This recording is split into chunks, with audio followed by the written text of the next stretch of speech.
Olá, meus irmãos, estamos de volta aqui ao nosso podcast para mais um episódio. E, bem, como vocês estão vendo, eu estou com a Confissão de Wittenberg, se a minha pronúncia não estiver muito incorreta, né? Para comentá-la um pouco. Na verdade, ela é uma confissão razoavelmente grande, né?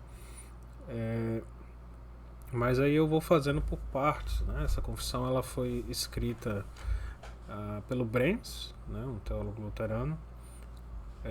Ela, se não me falha a memória, ela seria apresentada, a ideia seria defendê-la, né? No Concílio de Trento, se não me falha a memória, na terceira sessão, né?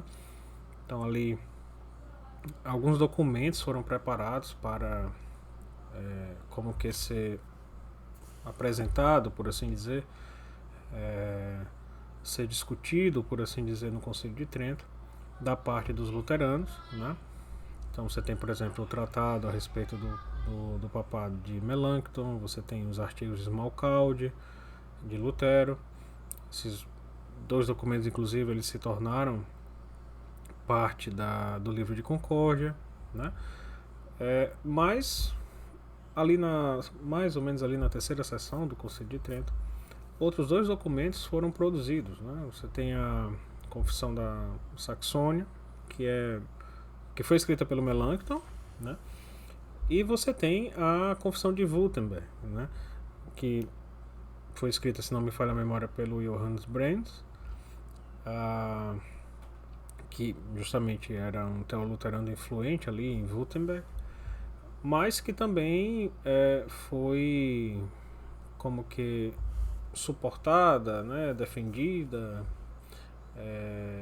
assentida por outros teólogos luteranos, como por exemplo o Jacob Herbrand, né, que foi um discípulo do Lutero e do Melanchthon, estudou com eles durante alguns anos e depois se tornou professor de Tübingen, né, de teologia em Tübingen, na Universidade de Tübingen. Novamente, né, desculpe aí minha pronúncia. Bem, caso você tenha interesse a respeito dos eventos, né, ali do século XVI e em diante, tem alguns livros bons, em português, eu quero dizer, né? Mas o livro de História da Igreja que eu mais tenho apreço, mais tenho preferência, o que eu realmente mais, vou usar essa palavra, né, mais gosto, são os vários volumes de História da Igreja editado lá pelo Humberto Gedin, né? Jedin, tá? Mas em português vocês têm alguns, vocês têm os volumes, acho que é História da Igreja de Lutero aos Nossos Dias, alguma coisa assim o nome. Se não me engano, ele vai ali obviamente, né, de Lutero aos Nossos Dias, mas estou dizendo, ele é de um autor que é professor na Gregoriana de Roma. Infelizmente eu não estou me recordando, mas o nome em português dos volumes são esses, são vários volumes, né? Você tem também a História Ecumênica da Igreja, né? São 3 volumes, né? É uma opção. Mas basicamente tem outros livros de história da igreja. Mas esses dois, eu acho que esses 3, na verdade, já dão, né, um panorama bastante bom, principalmente do Jardim, tá? Ali na minha opinião, é maravilhoso. É uma referência mesmo. Muito bem. Então, o que é que eu pensei, né? Como essa confissão ela iria ser apresentada, né, discutida, a ideia seria ser discutida da parte da parte dos teólogos luteranos, seria uma discussão, né, ali no Concílio de Trento. E assim, até onde eu saiba, né, eu acho que não houve uma tradução dela para o português. estou aqui dando então fazer, né, em várias partes, porque é uma confissão razoavelmente grande, um comentário católico, né? Muito bem. Então, o primeiro artigo, por assim dizer, é sobre a Santíssima Trindade, né? E ele vai dizer que cremos e confessamos que há um só Deus, né, verdadeiro, eterno, imenso, onipotente, criador de todas as coisas visíveis e invisíveis, né, e que nessa unidade divina e eterna há três pessoas subsistentes, né, o Pai, o Filho e o Espírito Santo, né.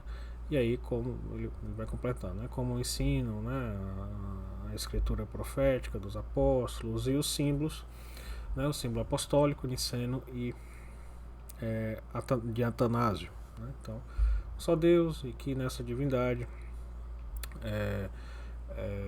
eterna há três pessoas subsistentes, né, o Pai, o Filho e o Espírito Santo.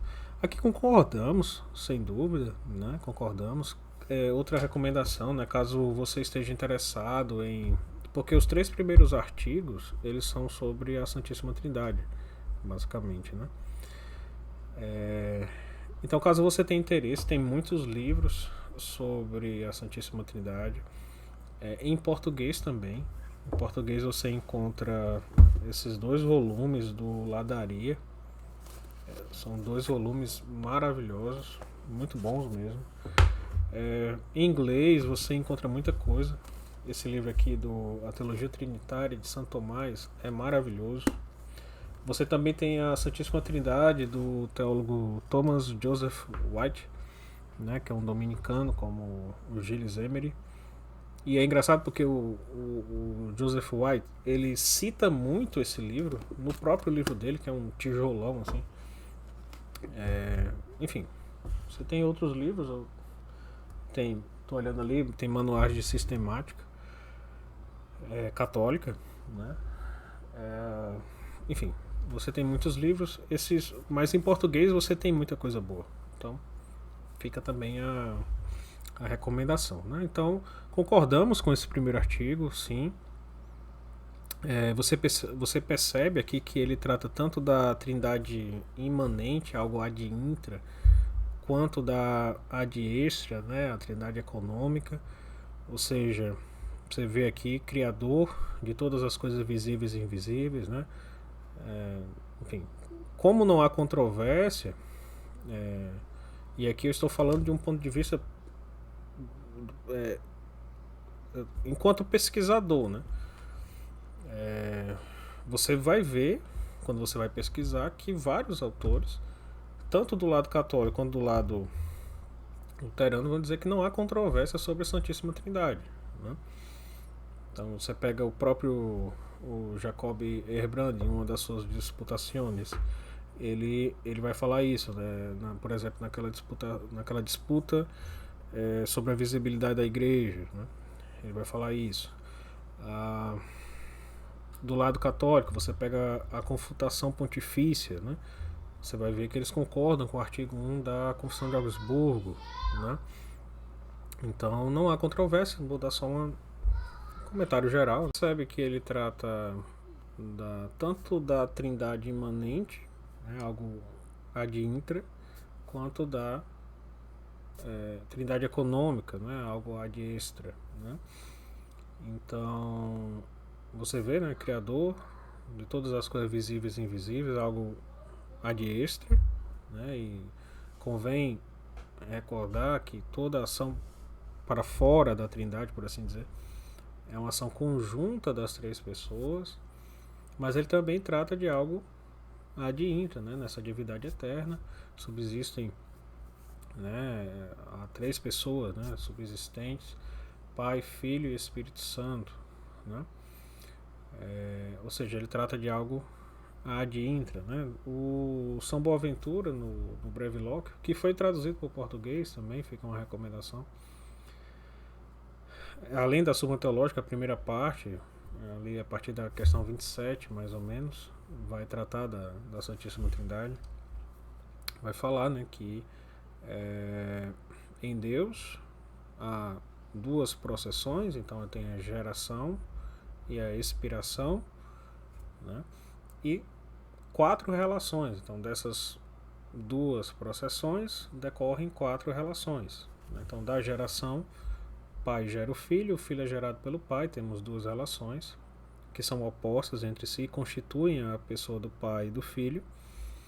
E temos também da expiração, decorrem 2 outras relações, a expiração ativa, o pai e o filho expiram o espírito, e o espírito é expirado pelo pai e pelo filho. Essas 2 relações elas são opostas entre si, mas a expiração ativa ela não é oposta nem à paternidade nem à filiação, e é por isso que só há 3 pessoas. São Tomás vai dizer que pessoa é uma relação subsistente, né? Então concordamos aqui com o que foi dito no artigo 1, confirmando, portanto, que não há controvérsia aqui, como teólogos católicos e luteranos já indicaram. A respeito do Filho de Deus, cremos e confessamos que Nosso Senhor Jesus Cristo é o Filho de Deus, gerado do Pai desde toda a eternidade, verdadeiramente Deus, né? Consubstancial a seu Pai na plenitude do tempo, se fez homem para expiação dos pecados e para proporcionar a salvação eterna ao gênero humano, que Jesus Cristo é o verdadeiro Deus e Jesus Cristo é verdadeiro Deus, de modo que Jesus Cristo é verdadeiro Deus e verdadeiro homem, é uma só pessoa, não 2, ainda que nessa única pessoa, né, hajam 2 naturezas, né, a humana e a divina. E aí ele cita, né, o Concílio de Nicéia, de Éfeso, o Concílio de Calcedônia, etc. Tá? Aqui, o que eu poderia simplesmente dizer é que há uma compreensão, né, a respeito da comunicação das propriedades das 2 naturezas de Cristo, de um modo um pouco diferente do que da perspectiva católica nós compreendemos, né? Da perspectiva católica, dizemos que as propriedades das 2 naturezas elas são comunicadas, só podem ser predicadas à pessoa, né? Então você pode dizer, por exemplo, que Deus morreu na cruz, né? Que o Filho do Homem criou o universo, porque que Deus nasceu, né? Porque eu estou predicando propriedades ou da natureza humana ou da natureza divina à pessoa, né? Mais do lado luterano, você vê que é uma compreensão um pouco diferente. Você pega, por exemplo, tem um livro que resume algumas coisas, né, da teologia luterana, que é o do Heinrich Schmidt, que é a doutrina teológica da Igreja Evangélica Luterana. E tem na página 312, né, daqui da minha versão, dito, né, do que é que se segue, né, da comunicação das naturezas. E aí ele vai dizer, né, que ao se comparar as 2 naturezas, no caso, né, suas propriedades, aquele que pertence a uma delas por si formalmente é verdadeiramente predicada também a outra natureza, né? Então, um exemplo disso você pode encontrar, eu estou até aqui na mão com uma citação da epítome, né, da Fórmula de Concórdia, capítulo 8, número 2, onde ele vai dizer assim, né, agora não somente como Deus, mas também como homem, Cristo, né, sabe todas as coisas, ou seja, está se predicando a natureza humana, não a pessoa. Então, essa compreensão, né, ou seja, que aquela propriedade, né, que pertence por si formalmente a uma das naturezas ela é verdadeiramente predicada também à outra, nós discordamos, né? Dizemos que há a propriedade da natureza humana, a propriedade da natureza divina é predicada à pessoa, né? À pessoa. Então você pode dizer, sei lá, Deus morreu na cruz, o Filho do Homem criou o universo, Cristo morreu na cruz, que é a mesma coisa dizer que Deus morreu na cruz, né? Porque eu estou predicando à pessoa, eu não estou predicando entre as naturezas, não estou tendo essa compreensão de que aquilo que é uma propriedade de uma, eu posso verdadeiramente predicar a outra natureza, né? Então temos essa diferença, apesar de que aquilo que está aqui no artigo 2, concordamos, tá? E por fim, eu só vou até aqui, o terceiro artigo a respeito do Espírito Santo, né? Vai dizer basicamente que cremos, confessamos que o Espírito Santo procede eternamente do Pai e do Filho, né? Aqui o Filioque, né? E é da mesma essência dele, mesma majestade, glória, mesma essência do Pai e do Filho, mesma majestade, glória, né? É Deus eterno. E aí ele cita, né, o Concílio de Constantinopla. Concordamos, né? Tem um livro muito bom, tá até aqui, do Truth is a Synthesis, do Gagliardi. É um livro de teologia dogmática católica, enfim, mais um, né? Mas fica também a recomendação. E aí, quando ele vai tratar da doutrina trinitária de Santo Agostinho, ele coloca uma citação, então é por isso que eu estou mostrando aqui, fica mais fácil de ver, mas ele coloca uma citação muito bonita de Santo Agostinho, na obra sobre a Trindade, que foi traduzida ao português, inclusive, né? Que o Espírito Santo ele procede principaliter do Pai, ou seja, originalmente como que de uma fonte, e que o Filho é princípio do princípio, né? Como ele recebe tudo do Pai, ele também recebe ser princípio do Espírito Santo. E aí ele cita aqui a Santo Agostinho propriamente dito, né?